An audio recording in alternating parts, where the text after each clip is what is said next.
Yo, what's up guys? So, nandito na tayo. Mayroon lang tayo ulit makakapagpinta.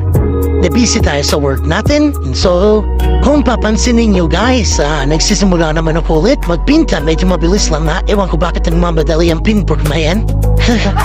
So, welcome again to my vlog. Sana mag-enjoy kayo. So, ito yung proseso ko pag magpipinta ko. So, kung mapapansin nyo, nag-highlights ako ng combination, highlights, tapos yung dark side, ang isda. So, yung ginagawa ko ngayon ay yung kanyang kalishis ng koi na natin kung anong kalalabasan yan. Kung papansin ninyo, highlights na ng kanyang palikpik. So, medyo puti. Nagmamadali talaga yung pintor. Tingnan nyo, bibilis-bilis masyado eh. Ano ba yung ginagawa niya?